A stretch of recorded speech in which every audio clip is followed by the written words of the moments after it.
안녕하세요. 딸 하나를 키우고 있는 30대 여성입니다. 제가 이렇게 사연을 쓰게 된 건 자기 유리할 대로 생각하고 멋대로 통보하는 시댁 식구들한테 환멸을 느껴서예요. 솔직히 집안 망신 같고 어디 가서 얘기하면 제 얼굴에 침 뱉기 같아서 말도 못하겠지만 저도 어디다 하소연할 곳은 있어야 할 거 아닌가요? 그래서 익명의 힘을 빌려 여기에 제 이야기를 하러 왔습니다. 남편과는 오랫동안 알고 지내던 사이예요. 남녀 사이가 아니라 친한 친구로서 말이지요. 그래서인지 서로에 대해서는 비교적 잘 아는 편이었어요. 그렇다고 어른들 말씀처럼 그 집에 숟가락젓가락이 몇 개고 뭐 그런 것까지 꿰고 있던 건 아니고요. 아무튼 남편하고 저는 둘 다 같은 고등학교를 졸업한 뒤 나란히 같은 대학에 입학했어요. 서울 중상위권 대학으로 어디 대학 다녔다고 말하기에 부끄럽지 않은 수준의 학교였지요. 다만 전공이 남편은 국어국문학, 저는 컴퓨터공학이에요.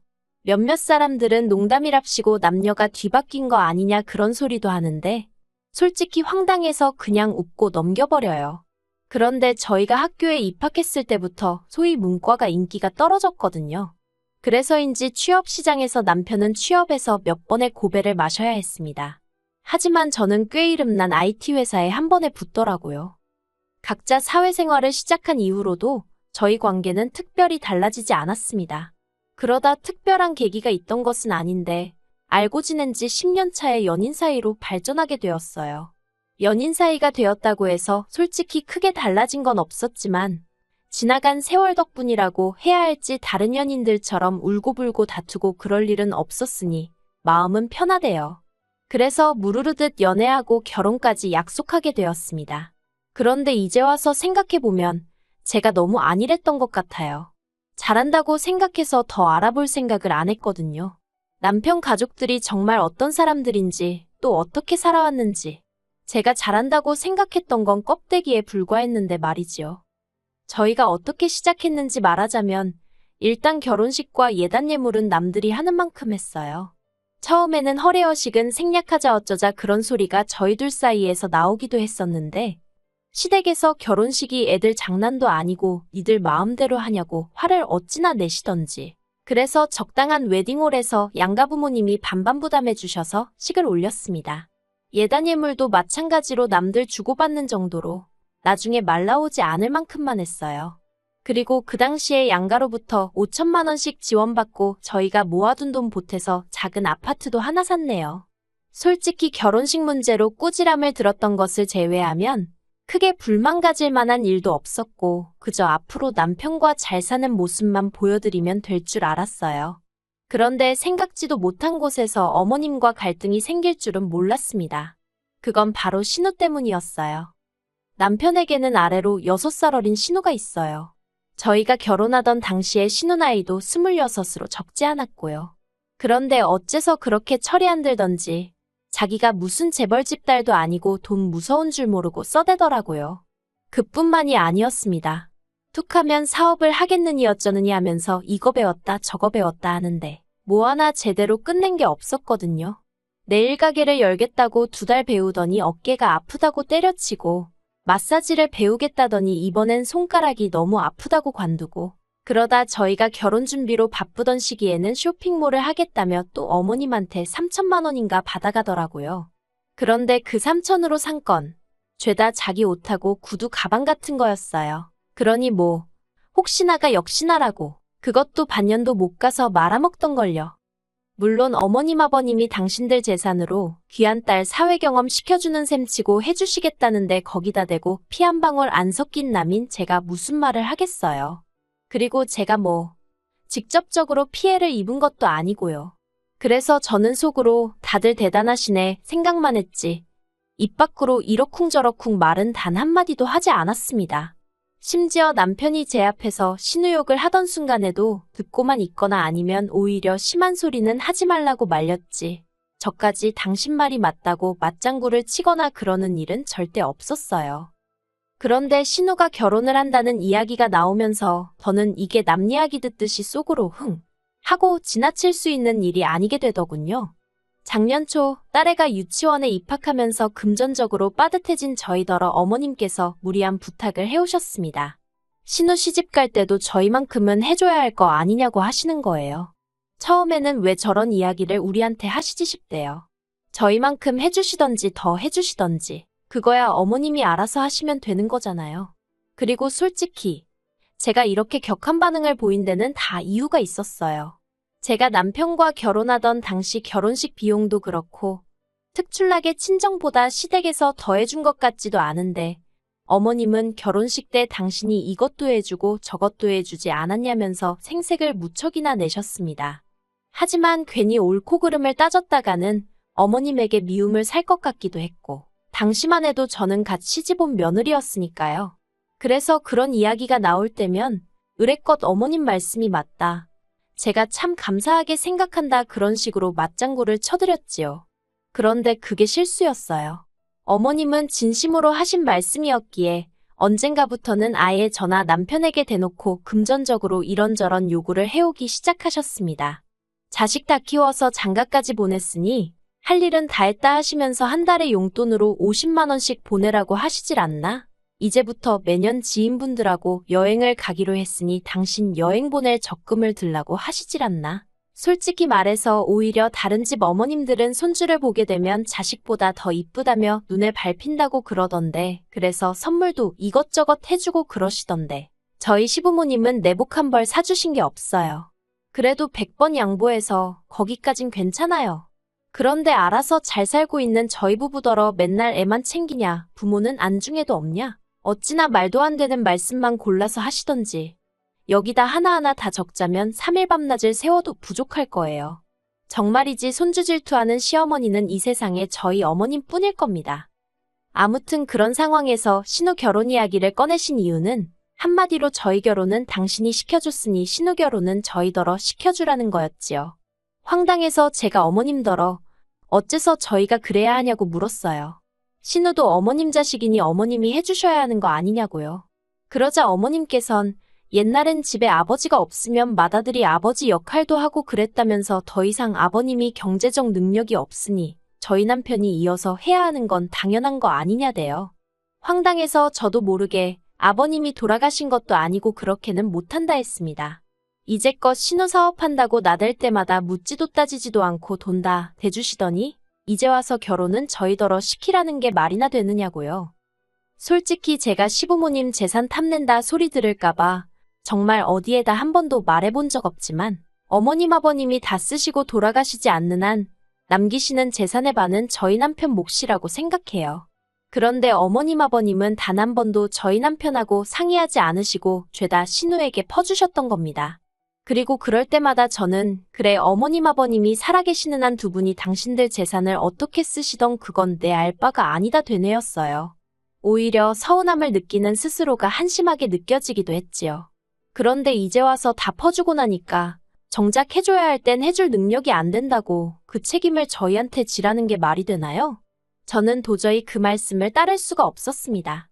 결국 어머님과 저는 그날 앞으로 서로 보고 사내만의 소리가 나올 정도로 크게 다투게 되었습니다.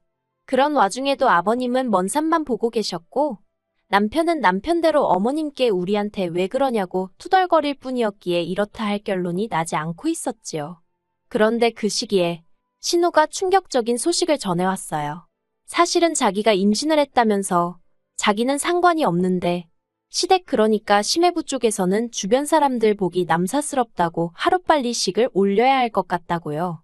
그리고 그런 상황이 되자 어머님과 제가 다툰 건 마치 없던 일처럼 아무도 입에 올리지 않았고 모두가 신우 결혼식에만 집중하게 되었네요. 그리고 자세한 건 모르지만 어머님이 어디서 돈을 융통해 오셨는지 신우도 남들한테 싫은 소리 안 들을 만큼 할 거해서 시집을 가긴 갔어요. 받은 건 뭘 얼마나 받았는지 모르겠지만요. 이후로 어머님과는 얼마 전까지 그날의 싸움에 대해서는 한마디도 안 했어요. 명절이다 뭐다 온 집안 식구들이 모인 자리에서도 물론이고 어쩌다 용건이 있어서 하게 된 전화통화에서도 말이에요. 그런데 지난달 아버님 생신 때문에 모인 자리에서 생각지도 못한 소리를 듣게 되었습니다. 신우는 당시 독박육아로 7개월 된 아들을 돌보고 있었어요. 그런데 이제 애가 발달이 늦어서 뒤집은 지도 한 달 정도밖에 안 되었고 앉아있는 것도 잘 못해서 신우가 잠시도 눈을 뗄 수가 없었던 모양이에요. 그러니 자기 개인적인 시간은 고사하고 화장실 가는 것도 제때 못 간다면서요. 그리고 그런 이야기를 하는 신우는 정말로 얼굴도 푸석푸석하니 상태가 좋아 보이지 않았습니다. 그래서 제가 많이 힘드냐니까 신우 말이 혼자서 하루 종일 애랑 실랑이만 하려니 너무 우울하고 지친다는 거예요.